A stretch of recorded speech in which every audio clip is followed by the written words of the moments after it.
does not seek soul's life, but longs for God. He does not seek safety, but seeks God. He does not pray to escape the barren land, but longs for God. He does not seek the crown, but thirsts for God. He does not ask what God can provide, but seeks God himself. What are we seeking today? If there is no water, we should seek water. If there is no food, we should seek food. But David does not seek water nor food. His thirst and longing for water lead him to seek God even more. The amount of thirst he felt for water was the same amount he sought God.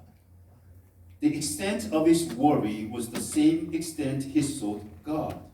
His thirst and longing for water were only reminders of how much he needed to long for God's presence. When we feel thirsty, it reminds us of the living water that God provides.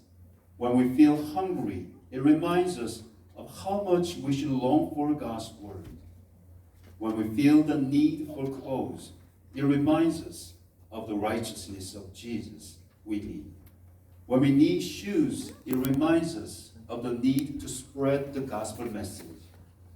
When we need gloves to work outside, it reminds us of the need to help the poor and those in difficult situations. Human desires are endless.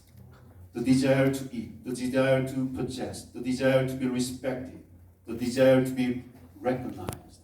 Once we have what we desperately want, another desire arises. Just as God is eternal, human desires seem endless. How different would our lives be if we long to be like God as much as the extent of our fallen desires? Whenever we feel a need, let us transform it into a reminder of spiritual matters so that we can long for God more.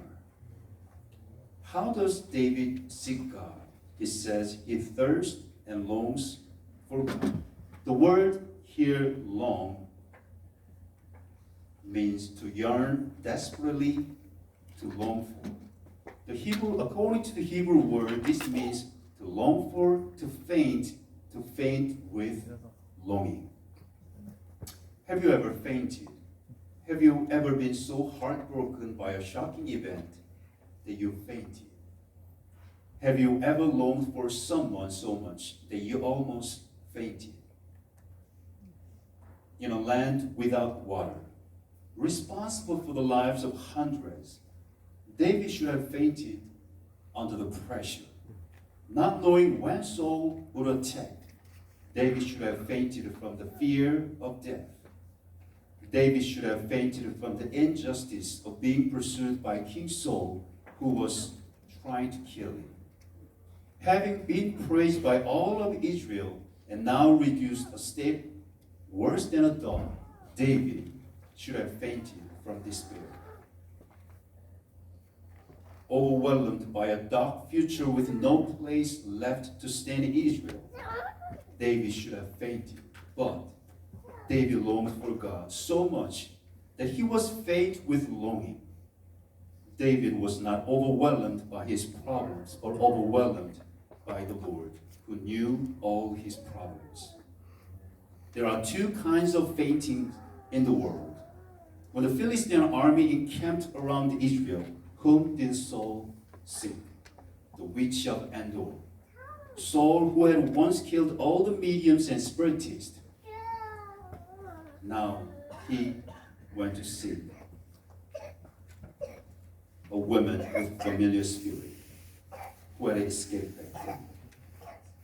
Whom did this woman summon? The already dead Samuel.